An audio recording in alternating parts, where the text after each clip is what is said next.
Et alors 14 av 5785, donc le Rambam. Commandement positif numéro 89. Il s'agit du commandement qui nous a été ordonné aux prêtres de consommer la viande des offrandes consacrées, c'est-à-dire respiratoires et délectives, qui sont les sacrifices les plus sacrés, ainsi qu'il est dit. Ils en mangeront afin que leur soit pardonné par elles. Le Sifra commente ainsi ce passage. D'où savons-nous que la consommation des sacrifices consacrés par les prêtres procure prospiration à tout Israël? Du verset suivant, et qu'on vous l'a donné pour assumer les fautes de la communauté, pour lui obtenir prospiration devant l'Éternel. De quelle manière? Les prêtres consomment la chair des sacrifices et Israël obtient prospiation. Une des conditions de ce commandement est que cette consommation est obligatoire uniquement le jour où le sacrifice est apporté et la nuit qui suit jusqu'à minuit. Après cela, sa consommation, qu'il soit un sacrifice expiatoire ou une offrande délictive, est interdite. C'est un devoir uniquement au moment fixé. Il est clair que ce commandement n'incombe également qu'aux mâles parmi les pontifes et n'incombe pas aux femmes, car les sacrifices consacrés au sujet desquels le verset fait allusion ne sont pas consommés par les femmes des prêtres. Pour ce qui est des autres sacrifices, c'est-à-dire des offrandes ordinaires, ils sont consommables pendant 2 jours et 1 nuit, sauf pour le sacrifice rémunératoire et pour le bélier du nazir qui, bien que ce soit des offrandes ordinaires, doivent être consommées dans un délai d'1 jour et 1 nuit jusqu'à minuit. Les femmes consomment aussi de ces offrandes ordinaires. La consommation de ces dernières est un dérivé de ce commandement. Il en est de même pour la consommation du prélèvement témoura. Cependant, la consommation des sacrifices ordinaires et des offrandes de prélèvement est différente de celle de la viande du sacrifice expiatoire et de l'offrande délictive. En effet, par la consommation de la chair du sacrifice expiatoire et de l'offrande délictive, le pardon de celui qui doit obtenir prospiation est complété, comme nous l'avons expliqué. Et la consommation est expressément ordonnée dans ce cas, mais pas dans celui des sacrifices ordinaires et du prélèvement. C'est pourquoi la consommation de ces derniers constitue simplement une partie du commandement s'appliquant au premier, et en les consommant, le prêtre remplit ainsi un commandement. Le Sifra dit à ce sujet, c'est une fonction privilégiée que je vous donne, le sacerdoce. Ce verset rend la consommation des offrandes ordinaires et de la témoura, en Israël, c'est-à-dire en dehors du temple, semblable au service dans le temple. De même que dans le temple, il sanctifie ses mains par des ablutions et officie ensuite. De même en est-il pour la consommation des offrandes ordinaires et de la terouma lors du temple, avant laquelle il doit sanctifier ses mains par des ablutions. Les dispositions relatives à ce commandement ont été expliquées dans plusieurs passages du traité Zébarim. Commandement négatif numéro 145, c'est l'interdiction qui nous a été faite de consommer la chair des sacrifices expiatoires et des offrandes délectives, hors de l'enceinte du temple. Elle s'applique aussi aux prêtres et est tirée du même verset. De ton gros ni de ton menu bétail. C'est comme si l'Éternel avait dit, tu ne pourras pas consommer de tes villes la dîme de ton blé, de ton gros, ni de ton menu bétail. Voici d'ailleurs ce qu'affirment les commentateurs à ce sujet. De ton gros ni de ton menu bétail. Ce verset ne se réfère qu'au cas d'une personne qui, en mangeant la chair d'un sacrifice expiatoire ou d'une offrande délictive hors de l'enceinte du temple, transgresse un commandement négatif. Elle est donc passible de la bastonnade. De même, celui qui mange des sacrifices de sainteté inférieure à l'extérieur de la muraille de Jérusalem est aussi punissable de bastonnade, ainsi que c'est expliqué dans la Gemara de Makot. En effet, le fait de consommer une nourriture sacrée quelconque en dehors de l'endroit prévu pour la manger est compris dans l'interdiction. Tu ne pourras pas consommer, il faut bien avoir cela présent à l'esprit. Commandement négatif numéro 148, c'est l'interdiction faite aux prêtres de consommer des prémices en dehors de Jérusalem, ainsi qu'il est dit. Tu ne pourras pas consommer dans tes villes l'offrande que prélèvera ta main. En voici l'interprétation traditionnelle. L'offrande que prélèvera ta main désigne les prémices, puisque ce verset ne manque pas de mentionner expressément tout ce qui doit être apporté à Jérusalem et que l'on y parle de l'offrande que ta main prélèvera. Il s'agit sans doute des prémices, puisqu'on précise à leur sujet qui doit être apporté à Jérusalem et non pas de la terouma, qui ne doit pas être apporté à Jérusalem. Comment comprendrait-on dès lors que la Torah nous est ici interdit de la consommer dans nos villes, c'est-à-dire en dehors de Jérusalem? Le Sifri nous donne l'explication suivante. Le but de ce texte est uniquement de nous apprendre que toute personne mangeant des prémices déjà apportées à Jérusalem sans réciter à haute voix la déclaration les concernant. Enfin, un commandement négatif. En outre, nos maîtres expliquent à la fin du traité Makot que l'on ne devient coupable pour les prémices qu'en les mangeant avant de les déposer au parvis du temple. En revanche, si on les a déposés au parvis du temple, on est quitte, bien qu'on n'ait pas encore récité à haute voix la déclaration les concernant. Les prémices sont régies par les mêmes conditions que la seconde dîme, c'est-à-dire que celui qui en mange en dehors de Jérusalem n'est pas coupable, tant qu'il n'a pas vu la face du temple. Dans l'hypothèse où il mange les prémices après avoir vu la face du temple, mais avant qu'il n'ait été déposé au parvis du temple, il n'est punissable que de la bastonnade s'il est prêtre. En revanche, s'il est un simple Israélite, il est punissable de mort par la main du ciel au cas où il a consommé des prémices, même après récitation à haute voix de la déclaration relative aux prémices. Nos sages nous ont transmis le commentaire suivant. Lorsqu'un étranger mange de l'oblation ou des prémices, il est passible de la peine capitale et il doit un supplément du 5e en restituant le montant, parce que ce bien est interdit aux profanes. S'il a agi intentionnellement, il est passible de mort par la main du ciel. Mais dans le cas contraire, il doit ajouter, en plus de l'équivalent des prémices, le 5e de leur valeur, conformément aux règles applicables à la terouma. Étant donné que la Torah a parlé de l'offrande que ta main prélèvera, toutes les lois relatives à la terouma s'y appliquent aussi. Il est important que tu comprennes bien cela afin de ne pas te tromper. La loi est la suivante: un prêtre qui consomme des prémices alors que ceux-ci ont déjà vu la face du temple, mais avant qu'il n'ait été déposé au parvis du temple, est puni de bastonnade, et l'interdiction se trouve dans le verset. Tu ne pourras pas consommer dans tes villes l'offrande que ta main prélèvera, comme c'est expliqué dans le traité Makot.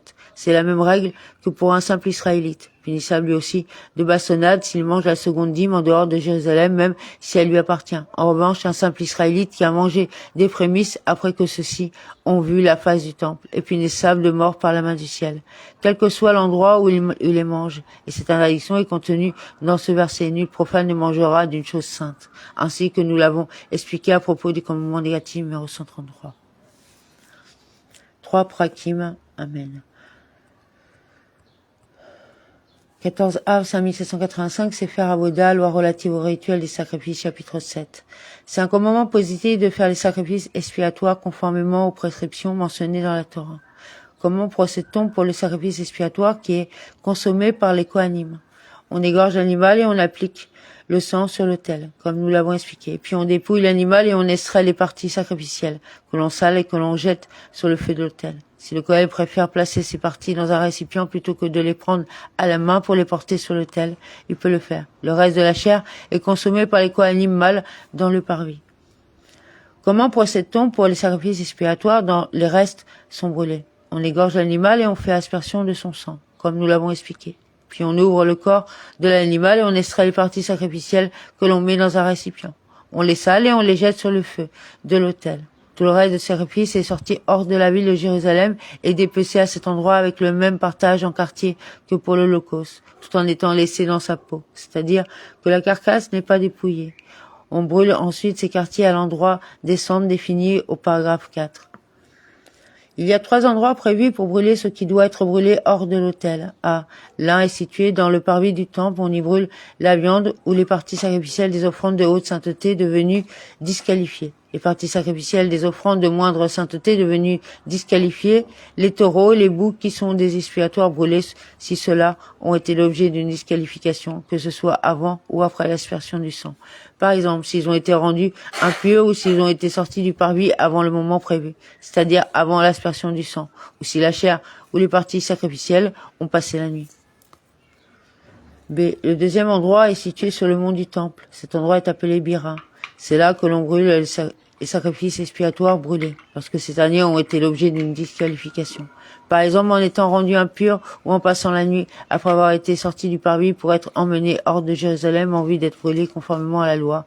C'est le troisième endroit situé hors de Jérusalem et ce qu'on appelle le dépôt des cendres. C'est là que l'on brûle les restes des sacrifices expiatoires brûlés lorsqu'ils sont brûlés conformément à la loi sans aucune disqualification. La combustion de toutes les choses saintes qui doit être brûlée est valable même si elle est effectuée par un non-Kohen et la nuit. La combustion de toutes les choses qui doivent être brûlées hors du parvis peut être effectuée avec n'importe quel type de bois, même de la grosse paille ou du chaume. Ainsi qu'il est dit. Au sujet du taureau du grand prêtre, oin, qui est un sacrifice expiatoire brûlé sur du bois dans le feu, c'est-à-dire quel que soit ce qui est utilisé pour le feu. Pourquoi alors le verset parle-t-il de bois, afin d'exclure la chaux et la cendre chaux? Quel est le rituel relatif à l'oiseau offert en expiatoire? On lui rompt le cou à côté du coin du sud-ouest, de l'autel, comme nous l'avons expliqué en enfonçant l'ongle dans son cou de manière à trancher les signes, trachée et œsophage, ou la majorité de l'un des deux, mais on ne sépare pas complètement la tête du corps. Si le Kohen a séparé la tête du corps, le sacrifice est invalidé et le Kohen est passible de flagellation, ainsi qu'il est dit. Il déchirera sa tête à l'endroit de la nuque, mais il ne la séparera pas, Il fait ensuite aspersion de son sang sur la paroi de l'autel, c'est-à-dire qu'il secoue le corps de l'oiseau de manière à ce que le sang soit projeté sur la paroi de l'autel en dessous du milieu de la hauteur de l'autel et les restes du sang sont exprimés sur la paroi de manière à couler sur le soubassement. En effet, il est dit, il fera aspersion du sang de l'expiatoire sur la paroi de l'autel, et ce qui reste du sang sera exprimé sur le soubassement de l'autel, ce qui implique que l'aspersion dont parle le verset au début de se fait sur une paroi de telle sorte que les restes du sang soient exprimés sur le soubassement. C'est donc de la paroi inférieure qu'il s'agit. L'expression du sang de l'oiseau offert en expiatoire est indispensable et il n'y a pas d'expiation si celle-ci n'a pas été respectée. Seul le sang de ce sacrifice échoue à l'autel, le reste étant consommé par les Kohanim mâles, comme la viande d'un animal offert en expiatoire. Comment le Kohen tient-il l'oiseau offert en expiatoire pour lui rompre le cou? Il tient les deux pattes entre les deux doigts l'auriculaire et l'annulaire, et les ailes entre les deux doigts, le majeur et l'index, de telle manière que le corps de l'oiseau repose sur le dos de sa main gauche. Il étend son cou sur la largeur de ses deux doigts et il rompt avec l'ongle du pouce de sa main droite, spécialement aiguisé pour cela. Ceci fait partie des tâches difficiles à effectuer dans le temple. Et s'il n'a pas respecté cette manière de saisir l'oiseau et l'a tenu à un autre endroit du corps, c'est tout de même valable a posteriori. Tout endroit de l'autel est propre à la Mélika, pourvu que l'on fasse aspersion du sang en dessous du milieu de la hauteur de l'autel. Et même si on a fait aspersion à n'importe quel autre endroit, c'est valable, à condition que l'on ait aspergé dans la partie inférieure un peu du sang de l'âme, c'est-à-dire le sang exprimé au moment de l'abattage, avec une teinte rougeâtre accentuée. Il y a trois choses auxquelles ce coin sud-ouest servait dans sa partie supérieure au-dessus de la ligne rouge et trois choses auxquelles il servait dans sa partie inférieure en dessous de cette ligne. Dans sa partie inférieure avait lieu l'offrande de l'oiseau expiatoire et la présentation des oblations. Et le reste du sang, des holocaustes, des sacrifices expiatoires consommés, des sacrifices de culpabilité et des sacrifices de paix étaient versés dessus en bas sur le soubassement. Les trois choses que l'on faisait dans la partie supérieure du coin sud-ouest étaient les libations d'eau, lors de la fête de Sukkot, les libations de vin accompagnant les sacrifices et le rituel de l'oiseau holocauste, lorsqu'il y avait de nombreux Kohanim occupés à offrir des oiseaux en holocauste, si bien que le coin sud-ouest, normalement destiné à cet effet, ne pouvait pas tous les accueillir. Il se dirigeait alors vers le coin sud-ouest, pour y faire le rituel de l'offrande. Tous les Kohanim qui montent sur l'autel pour le service montent sur la droite de la rampe, le côté est, et font le tour par la droite sur l'autel pour atteindre l'endroit, et ils doivent faire leur tâche. Puis ils descendent du côté gauche de la rampe, le côté ouest. Cela à l'exception de ceux qui montent sur l'autel pour l'une de ces trois choses situées dessus, dont le rituel se fait au niveau supérieur du coin sud-ouest, situé immédiatement à gauche de la rampe. Ceux-là montent et tournent immédiatement à gauche vers le coin sud-ouest. Ils y font leur tâche, puis reviennent sur leurs pas et redescendent par le même chemin qu'ils sont remontés. Pourquoi tourne-t-il à gauche dans ces trois cas et non à droite, comme d'habitude? Pour atteindre le côté sud-ouest en premier. Car s'il tournait à droite et faisait le tour de l'autel pour parvenir au coin sud-ouest, il serait à craindre que l'eau ou le vin s'altère par l'odeur de la fumée et devienne ainsi invalide, ou que l'oiseau ne meure à cause de la fumée sur l'autel avant d'atteindre le coin sud-ouest. C'est pourquoi, si celui qui doit verser en libation de l'eau ou du vin souhaite faire le tour plutôt que de se rendre directement au coin sud-ouest, il ne portera rien dans la main lorsqu'il fait le tour de l'autel, car l'eau ou le vin risquerait de s'altérer. Il fera le tour du coin sud-ouest, au coin nord-est, puis nord-ouest, et enfin sud-ouest, en ne portant rien à la main. Et lorsqu'il parviendra au coin sud-ouest, on lui donnera dans la main l'eau ou le vin qui versera sur place en libation. Et s'il ne désire pas faire le tour, il montera et tournera immédiatement vers le côté gauche, avec les libations ou l'oiseau dans la main, comme indiqué au paragraphe précédent. Puis il accomplira sa tâche et redescendra. Sefer Avoda, loi relative au rituel des sacrifices, chapitre 8. L'animal offert en expiatoire présente des caractéristiques plus strictes que les autres sacrifices de haute sainteté, car si du sang de l'animal expiatoire recueilli dans le récipient en vue de l'aspersion est projeté de celui-ci sur un vêtement avant son aspersion sur l'autel, le vêtement devra être lavé à l'eau dans le parvis, ainsi qu'il est dit. Et s'il est aspergé de son sang sur un vêtement, ce qui en sera éclaboussé, tu le laveras dans un endroit saint. Le lavage dans le parvis est requis tant pour un tissu que pour une peau tendre ou une toile de sac, ayant reçu des éclaboussures de sang. En revanche, une peau dure est conditionnée comme du bois et par conséquent, on grattera simplement le sang qui se trouve dessus. La loi concernant les projections de sang sur un vêtement s'applique tant pour le sang d'un sacrifice expiatoire destiné à être consommé que pour le sang d'un expiatoire destiné à être brûlé. Mais non pour le sang d'un oiseau expiatoire, ainsi qu'il est dit, dans le passage relatif au lavement du sang, à l'endroit où sera égorgé l'expiatoire. Le verset se réfère à un animal abattu par égorgement et non à un oiseau abattu par Milika. Le sang d'un sacrifice expiatoire disqualifié n'a pas besoin d'être lavé. S'il éclabousse un vêtement, que le sacrifice ait eu un moment de validité ou non. Qu'est-ce qu'un sacrifice qui a eu un moment de validité? C'est celui qui a été disqualifié parce qu'il a passé la nuit après l'abattage et l'aspersion du sang, ou parce qu'il est devenu impur, ou parce qu'il a été sorti hors du parvis et qu'il était donc valable au moment de l'aspersion de sang. Qu'est-ce qu'un sacrifice qui n'a jamais eu un moment de validité? Celui qui a été rendu impropre par l'abattage rituel ou l'aspersion du sang fait avec une intention impropre. Le lavage n'est requis qu'à l'endroit de la tache de sang, et non pour l'objet tout entier. Et le lavage n'est requis que si le sang est projeté sur quelque chose qui est un ustensile, kili, susceptible d'être un réceptacle d'impureté et qui se prête au lavage. Mais si le sang est projeté sur un ustensile en bois ou en métal, aucun lavage n'est requis. Parce que de tels objets ne se prêtent pas au lavage. En pareil cas, on grattera l'endroit du sang seulement. Si le sang est projeté sur une peau de poisson, aucun lavage n'est requis, parce qu'elle n'est susceptible d'être un réceptacle d'impureté. Mais si le sang est projeté sur la peau d'un animal, la règle suivante est appliquée. S'il est projeté sur une peau qui n'a pas encore été ôtée de l'animal, elle ne requiert pas de lavage car elle n'est pas en l'état susceptible d'être un réceptacle d'impureté. Mais s'il s'agit d'une peau qui a déjà été ôtée, elle devra être lavée car bien qu'elle ne puisse pas contracter d'impureté à l'instant présent, à l'état brut, tant qu'elle n'a pas été travaillée, elle est susceptible de contracter l'impureté après qu'elle sera travaillée. Si le sang a été projeté directement du cou de l'animal sur un vêtement, ou s'il a été projeté du coin de l'autel, ou si le sang s'est déversé du cou de l'animal sur le sol et qu'on l'a recueilli et qu'il a ensuite été projeté sur un tissu, il ne requiert pas de lavage, car il est dit, et s'il est aspergé de son sang. Cette loi n'est énoncée qu'au regard du sang qui a été recueilli dans un récipient sacerdotal et qui est apte à servir pour l'aspersion de l'autel, c'est-à-dire du sang qui est en quantité suffisante pour une aspersion. Si le Kohen a fait les 4 applications du sang de l'expiatoire sur les 4 coins de l'autel et que des restes de sang du bol sont ensuite projetés du récipient sur un vêtement, le vêtement ne requiert pas de lavage bien que les restes du sang n'aient pas encore été versés sur le soubassement de l'autel. Il en va de même concernant les sacrifices expiatoires destinés à être brûlés.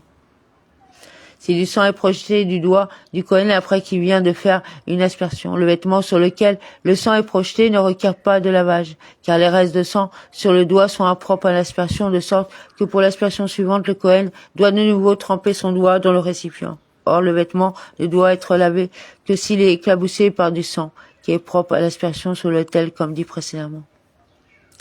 Si du sang est projeté du premier vêtement sur un autre vêtement, le second n'a pas besoin d'être lavé. Si du sang est projeté sur un vêtement pur, celui-ci n'a pas besoin d'être lavé. Car le sang en contact avec un vêtement impur devient impur et impropre à l'aspersion sur l'autel. Si du sang d'un sacrifice expiatoire a été projeté sur un vêtement et que du sang profane a ensuite été projeté sur le sang de l'expiatoire, le vêtement doit tout de même être lavé. Mais si le sang profane ou même du sang d'un holocauste a été projeté sur le vêtement premier et que du sang d'un sacrifice expiatoire a ensuite été projeté sur le sang profane, il ne requiert pas de lavage parce que le sang du sacrifice expiatoire n'a pas été absorbé dans le vêtement. Lorsqu'on lave l'endroit du sang, on le nettoie dans l'eau soigneusement jusqu'à ce qu'il n'en reste plus de traces. Tous les 7 substances que l'on applique sur une tache rouge douteuse d'un vêtement dans le cadre des lois relatives à la femme nida sont appliquées sur le sang du sacrifice expiatoire pour enlever la tache, à l'exception de l'urine, car on n'introduit pas d'urine dans le parvis du temple en raison du respect dû au lieu. Si la viande à sacrifice expiatoire destinée à la consommation a été cuite dans un récipient en terre cuite, celui-ci doit être brisé dans le parvis. Si elle a été cuite dans un récipient en métal, celui-ci doit être nettoyé et rincé à l'eau dans le parvis ainsi qu'il est dit. Concernant le sacrifice expiatoire, un récipient de terre cuite où il aura bouilli sera brisé. Et il a bouilli dans un récipient en cuivre. Celui-ci sera nettoyé et lavé à l'eau. Bien que le verset ne dise pas expressément que la brisure ou le nettoyage du récipient doit avoir lieu dans un endroit saint. On apprend que la loi à cet égard est la même que pour le lavage du sang projeté sur un vêtement. De même que le vêtement doit être lavé dans un endroit saint comme l'ordonne la Torah dans le précédent verset. De même, le récipient en terre cuite doit être brisé, le récipient en métal nettoyé et rincé dans un endroit saint, c'est-à-dire le parvis. Cette loi s'applique aussi bien pour le récipient dans lequel on a cuit la viande que pour le récipient dans lequel on a versé la viande cuite bouillante. Le nettoyage d'un récipient en métal se fait à l'eau chaude en frottant soigneusement à la main et le rinçage à l'eau froide. Les deux, nettoyage et rinçage, se font uniquement avec de l'eau et non avec du vin, ni avec un mélange de vin et d'eau ou d'autres liquides.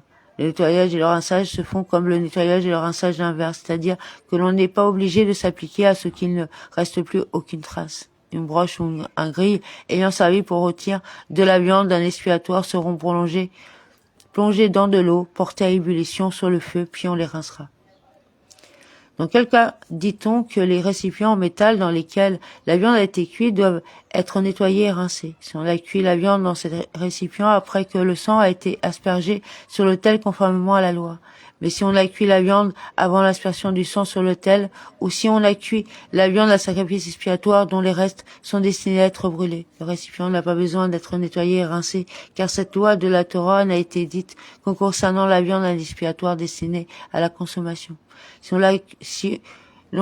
On cuit la viande à expiatoire destinée à la consommation dans une partie d'un récipient. Le récipient tout entier devra être nettoyé et rincé. Si la viande a été rôtie en étant suspendue sur une tige dans un four en terre cuite, sans toucher les parois du four, il y a doute quant à savoir si le four doit être brisé, puisqu'en tout état de cause, la chair y a été cuite, ou s'il n'a pas besoin d'être brisé, étant donné qu'il n'y a pas eu de contact entre le four et la viande. La loi relative au nettoyage et rinçage des ustensiles ne concerne pas uniquement les ustensiles ayant servi à la cuisson de la viande d'un sacrifice expiatoire, mais tous les autres ustensiles que l'on utilise à chaud dans le temple, que ce soit pour les offrandes de haute sainteté ou pour les offrandes de moindre sainteté, doivent être nettoyés et rincés juste après le repas. De même, on plonge dans l'eau bouillante la broche et le gril juste après avoir mangé. On ne les laissera pas telles quelles jusqu'au moment du prochain repas. Dès que l'on aura fini de manger, on plongera dans l'eau bouillante la broche et le gril, et de même on nettoyera et on rincera les autres ustensiles, qu'ils soient en métal ou en terre cuite, exception faite du récipient en terre cuite, utilisé pour la viande d'un sacrifice expiatoire qui doit être brisé, comme expliqué précédemment. On peut cuire 2 ou 3 fois de suite dans un même récipient, qu'il s'agit d'un récipient en métal ou d'un récipient en terre cuite, sans le nettoyer entre-temps, en attendant jusqu'à la fin du repas pour le nettoyer et le rincer. Les récipients faits de bouse mélangée à de la terre. Les récipients en pierre et les récipients en terre non cuites n'ont pas besoin d'être nettoyés et rincés même s'ils ont servi pour un sacrifice expiatoire. Il suffit de les passer à l'eau froide en frottant un peu pour enlever les résidus. Il est dit au sujet du sacrifice expiatoire, tout ce qui touchera à sa chair deviendra saint. C'est-à-dire que l'aliment en contact de la chair d'un expiatoire sera traité comme celui-ci. Si le sacrifice expiatoire est disqualifié, l'aliment l'ayant touché deviendra disqualifié et impropre à la consommation. Et si le sacrifice expiatoire est valable, l'aliment l'ayant touché sera consommé suivant les mêmes règles et la même sainteté. Dans quel cas s'applique-t-il lorsque l'aliment qui a touché la viande du sacrifice expiatoire s'est imprégné de son goût? Ici, il a seulement touché la viande du sacrifice expiatoire sans imprégner de celle-ci. Par exemple, lors d'un contact à froid, il ne devient pas saint. Cette loi s'applique aussi bien pour le sacrifice expiatoire que pour les autres sacrifices, qu'ils soient de sainteté moindre ou de haute sainteté, comme il est dit. Ceci est la loi de l'holocauste, de l'oblation, de l'expiatoire, etc. Si la viande du sacrifice expiatoire touche une gaufrette, rakik, et que le goût de la viande est absorbé dans une partie de celle-ci, la sainteté ne s'étend pas à la totalité de la gaufrette, mais on coupe simplement la partie qui a absorbé le goût de la viande. Un récipient dans lequel on a cuit ensemble de la viande de sacrifice avec de la viande ordinaire, ou de la viande des sacrifices de haute sainteté avec celle des sacrifices de moins sainteté. S'il y a une quantité suffisante de la viande la plus sainte pour donner du goût à l'autre, le tout devra être consommé conformément aux règles relatives à celle qui a le statut le plus strict. Le récipient devra être nettoyé, rincé, et le tout sera de tout point de vue traité conformément aux règles relatives à la viande qui a le statut le plus strict.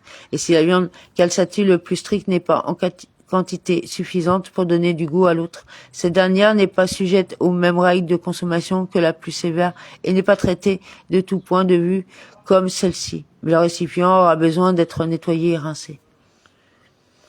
Si un vêtement ayant reçu une projection de sang d'un sacrifice expiatoire a été sorti du parvis, on le rapporte dans le parvis et on le lave à cet endroit. S'il est devenu impur hors du parvis, comment procède-t-on? Puisqu'il est interdit d'introduire un vêtement impur dans le parvis, on déchire le vêtement de sorte qu'il devienne pur. Puis on l'introduit dans le parvis et on le lave à l'intérieur. Toutefois, s'il ne faut pas le déchirer en deux complètement, mais il faut laisser intact une mesure correspondante à celle d'un mouchoir de tête. Car il est dit, et s'il est aspergé de son sang sur un vêtement, etc., tu laveras dans un endroit saint, ce qui veut dire qu'il faut nettoyer quelque chose qui est encore désigné comme un vêtement, ce qui n'est plus le cas lorsque celui-ci est complètement déchiré, et bien qu'il soit encore impur par ordre rabbinique à cause de la mesure équivalente à un mouchoir qui est resté intact, dès lors que la majeure partie est déchirée. Il est pur d'après la Torah, il est permis de l'introduire dans le temple pour accomplir la mitzvah de laver le sang. Si du sang a été projeté sur la robe du grand prêtre et qu'elle a été sortie du parvis et est devenue impure à l'extérieur, comment procède-t-on pour accomplir la mitzvah de la laver à l'intérieur du parvis, puisque celle-ci qui la déchire est passible de la flagellation, comme nous l'avons expliqué. On procède petit à petit, tout en tenant la robe à l'extérieur du parvis. On introduit dans le parvis une surface inférieure à 3 doigts sur 3 de la partie tachée de la robe, qu'on lave à l'intérieur, ainsi de suite, jusqu'à ce qu'on finisse de laver toute la tâche. Et après que tout le sang a été lavé, petit à petit, on immerge la robe dans un mikvé à l'extérieur du parvis pour la purifier. Si un récipient en terre cuite dans lequel on a cuit la viande d'un sacrifice expiatoire a été sorti du parvis, on devra le rentrer et le briser à l'intérieur. S'il est devenu impur à l'extérieur, on percera un trou de taille égale à une petite racine afin qu'il devienne pur. Puis on le rentrera dans le parvis et on le brisera à l'intérieur. Mais si on a percé un trou plus grand que cela, on ne pourra plus accomplir à son égard la mitzvah de briser le récipient à l'intérieur du parvis. En effet, un tel récipient percé n'est plus un récipient. Or, l'injonction de briser le récipient en terre cuite à l'intérieur du parvis s'applique uniquement à un récipient. De même, si un récipient en métal dans lequel on a cuit la viande d'un expiatoire a été sorti du parvis, on le rentrera pour le nettoyer et le rincer à l'intérieur. Et s'il est devenu impur à l'extérieur, on brisera une partie suffisante de sorte qu'il devienne pur et on le rentrera à l'intérieur du parvis. Puis on le martèlera de manière à fermer la brèche pour qu'il reprenne l'aspect normal d'un récipient, après quoi on le nettoiera et on le rincera dans le parvis. Il est nécessaire de le réparer avant de procéder au nettoyage et au rinçage, car il est dit. Si c'est dans un récipient en cuivre, etc., celui-ci sera nettoyé et rincé avec de l'eau. Ce qui veut dire que le commandement de nettoyer et rincer à l'intérieur du parvis s'applique uniquement à des récipients. C'est faire Aboda, loi relative au rituel des sacrifices, chapitre 9. C'est un commandement positif de faire tous les sacrifices de culpabilité conformément à la loi prescrite à cet égard dans la Torah. Comment fait-on les sacrifices de culpabilité? Qu'il s'agisse d'une offrande de culpabilité inconditionnelle ou incertaine. On procède de la manière suivante. On fait l'abattage de l'animal et l'aspersion de son sang comme nous l'avons expliqué. On dépouille ensuite l'animal et on extrait les parties sacrificielles. Puis on les sale et on les jette sur le feu de l'autel. Si on désire apporter les parties sacrificielles sur l'autel au moyen d'un récipient plutôt qu'à la main, on peut le faire. Le reste de la chair est consommé par les kohanim mâles, comme pour le sacrifice expiatoire. L'offrande de culpabilité du Metzora est différente des autres au regard de la manière de recueillir son sang, comme il sera expliqué dans les lois relatives à ceux auxquels l'expiation manque. Néanmoins, les autres actions qui s'y rapportent, l'aspersion de son sang sur l'autel et les règles relatives à sa consommation sont en tout point similaires à celles des autres offrandes de culpabilité. Faire tous les sacrifices de paix conformément aux prescriptions qui s'y rapportent dans la Torah est un commandement positif. Les sacrifices de paix sont de 4 sortes. L'une est une offrande communautaire et les 3 autres sont des offrandes individuelles. Comment procède-t-on pour les sacrifices de paix communautaires? On fait l'abattage de l'animal et l'aspersion de son sang, comme nous l'avons expliqué. On dépouille l'animal et on extrait les parties sacrificielles que l'on sale et que l'on brûle, le reste étant consommé par les Kohanim mâles dans le parvis, comme pour les sacrifices expiatoires et les sacrifices de culpabilité, parce que ce sont des offrandes de haute sainteté, comme nous l'avons expliqué. Les sacrifices de paix individuels sont des trois sortes. La première englobe les sacrifices de paix qui sont offerts sans être accompagnés de pain, comme les offrandes de paix de fête, Chagiga, et de joie, Simra. Cette première catégorie de sacrifices de paix est désignée par l'appellation sacrifice de paix, sans autre précision. La seconde englobe les sacrifices de paix offerts avec du pain, en vœu, Neder, ou en don volontaire, Nedava, qui sont désignés comme sacrifice de reconnaissance, et ce pain est appelé pain du sacrifice de reconnaissance. La troisième sorte de sacrifice de paix, ce sont les sacrifices de paix que le nazir offre au terme de son naziréat, lesquels sont accompagnés de pain. C'est ce qu'on appelle le bélier du nazir.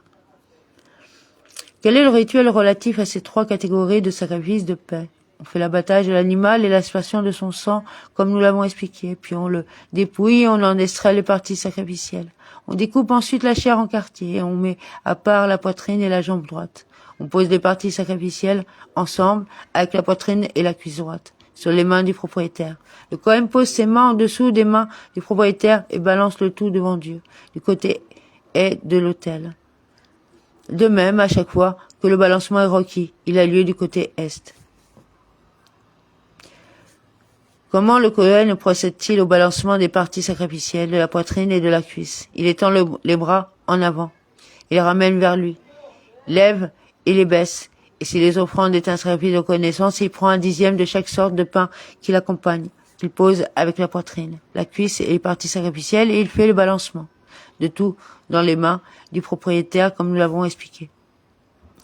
Comment dispose-t-il les parties qui doivent être balancées dans les mains du propriétaire? Il pose les graisses des parties sacrificielles dans les mains du propriétaire et la cuisse et la jambe au-dessus. Les deux rognons et l'appendice du foie, qui sont le reste des parties sacrificielles, sont au-dessus. Et s'il y a du pain, dans le cas du sacrifice de reconnaissance, comme dit au paragraphe précédent, il le met au-dessus et il procède au balancement du tout. Lorsqu'il s'agit du bélier d'un nazir qui est offert en sacrifice, on extrait les parties sacrificielles, on met à part la poitrine et la cuisse, et on fait cuire le reste du bélier dans la cour des femmes. Le Kohen prend l'épaule du bélier une fois qu'elle est cuite, avec un dixième de pain qui l'accompagne, ainsi que la poitrine, la jambe et les parties sacrificielles, et il pose le tout sur les mains du nazir. Puis le Kohen place ses mains en dessous des mains du propriétaire, à savoir le nazir, et fait le balancement du tout comme nous l'avons expliqué. Qu'est-ce que la partie de l'animal désignée comme la poitrine? Toute la partie qui fait face au sol, laquelle s'étend vers le haut jusqu'au cou et vers le bas jusqu'à la panse. On coupe avec la poitrine deux côtés de part et d'autre. Qu'est-ce que la partie du bélier désignée comme l'épaule? La partie depuis le carpe jusqu'à la caspula, qui est composée de deux membres emboîtés l'un dans l'autre, à savoir le radius et l'humérus. L'épaule dont parle la Torah dans notre contexte est l'épaule droite, la partie correspondante au niveau de la jambe arrière, et la cuisse mentionnée partout, qui comprend les deux os correspondant à la jambe droite, à savoir le tibia et le fémur. Après avoir procédé au balancement, on sale les parties sacrificielles et on les brûle sur l'autel. En revanche, la poitrine et la cuisse sont consommées par les Kohanim, ainsi qu'il est dit, car la poitrine balancée et la cuisse prélevée. Je les ai donnés à Aaron et à ses fils comme tribut invariable de la part des enfants d'Israël. Et ce qui reste du sacrifice de paix est consommé par le propriétaire. Les Kohanim acquièrent la poitrine et la cuisse seulement après que les parties sacrificielles ont été brûlées sur l'autel. De même, le pain qui est balancé avec le sacrifice de reconnaissance, le pain qui est balancé avec le bélier du nazir et l'épaule cuite du bélier du nazir sont consommés par les Kohanim. Et le reste du pain avec le reste de la viande du sacrifice de reconnaissance et du bélier du nazir sont consommés par les propriétaires. Le pain balancé avec la poitrine et la cuisse sont ce qu'on appelle la part prélevée du sacrifice de reconnaissance. Et l'épaule cuite avec la poitrine, la cuisse et le pain que l'on balance sont ce qu'on appelle la part prélevée du bélier du nazir. Il y a doute si le pain prélevé du sacrifice de reconnaissance est balancé avec la poitrine et la cuisse à le statut de terouma. C'est pourquoi, du fait du doute, si un Kohen consomme ce pain, il n'est pas passible de mort par le ciel en cas de transgression délibérée, ni de payer un cinquième en su au Kohen en cas d'inadvertance. Et si ce pain se mélange à d'autres, sans qu'on puisse le distinguer, il ne rend pas interdit le mélange comme ce serait le cas de la terouma.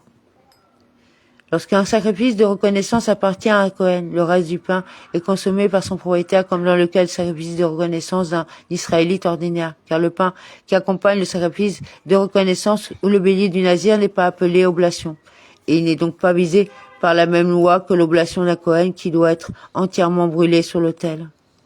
Lorsque deux individus apportent un sacrifice de paix en commun, l'un procède au balancement avec la permission de l'autre. Même s'ils sont 100 à apporter le sacrifice, un seul procède au balancement pour tous, ce qui n'est pas le cas pour l'imposition des mains sur le sacrifice, puisque chacun d'eux doit imposer ses mains. Lorsqu'un sacrifice appartient à une femme, celle-ci ne procède pas au balancement. Le balancement doit cependant être fait par le Kohen. En effet, le sacrifice d'une femme requiert le balancement comme celui d'un homme, mais elle-même est disqualifiée pour cela. Une femme ne procède jamais elle-même au balancement des parties requises de son offrande, sauf dans les cas de l'oblation apportée par la femme soupçonnée d'adultère sota et de la part prélevée du bélier apportée par la femme nazir, comme nous l'avons expliqué dans les chapitres de loi qui y sont consacrés. Le balancement des parties requises d'une offrande a toutes circonstances priorité sur la présentation à gacha d'une oblation au coin de l'autel. Comment est confectionné le pain que l'on apporte avec le sacrifice de reconnaissance? On prend une quantité de 20 issaron de fines fleurs de farine. Avec une quantité de 10 issaron, on fait du pain levé et avec 10 issaron du pain azim. Les 10 issaron de pain levé, on en fait 10 miches de pain. Comment fait-on lever chacun de ces 10 pains? On apporte du levain en quantité suffisante pour faire lever la pâte. On place le levain dans un récipient de mesure d'un issaron et on remplit la mesure avec de la fine fleur de farine. Et bien qu'au final, on n'obtienne pas avec ce procédé une quantité exacte d'un issaron de farine, mais soit moins, soit plus, à cause du levain dont la densité n'est pas la même que la farine puisqu'elle est parfois épais et dur, parfois tendre. On ne prête pas attention à la mesure qu'à l'instant présent et non ce qu'aurait été le volume de farine si la farine du levain était sèche. On mesure de cette manière des issaron entiers, issaron par issaron.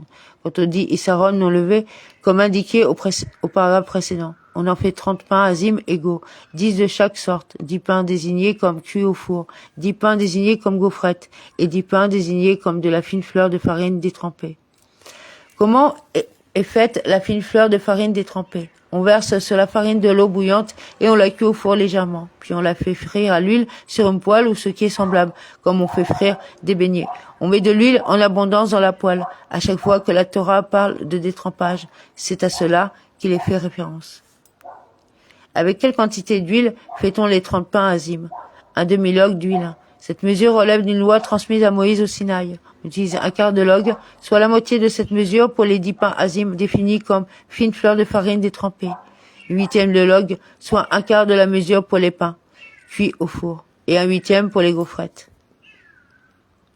Pour les pains azim cuits au four, on trempe la fine fleur de farine dans un huitième de log d'huile. Puis on la pétrit et on la fait cuire au four. Quant aux gaufrettes, on les enduit avec un huitième de log d'huile après leur cuisson et au four. Le Kohen prend 4 pains sur la totalité des 40, un de chaque sorte, et procède au balancement comme expliqué plus haut, ainsi qu'il est dit, un de chaque offrande de pain. Si quelqu'un a cuit les pains qui accompagnent un sacrifice de reconnaissance sous forme de 4 grands pains avec les quantités prescrites plutôt qu'en 40, c'est-à-dire un de chaque sorte au lieu de 10. Il est quitte a posteriori de son obligation. La mesure de 40 pains est indiquée seulement comme la procédure normale de la mitzvah, mais elle n'est pas réhibitoire. Cela à condition qu'il ait prélevé la part du Kohen, à savoir une miche de chaque offrande de pain, lorsque ces 4 pains étaient encore à l'état de pâte, avant la cuisson, car on ne prélève pas sur les pains un morceau qui n'est pas entier pour le Kohen, ainsi qu'il est dit. Un de chaque offrande de pain. Il ne faut pas que le Kohen prenne un morceau qui n'est pas entier, le terme en évoquant l'idée d'entièreté. Comment fait-on le pain qui accompagne le bélier du Nazir?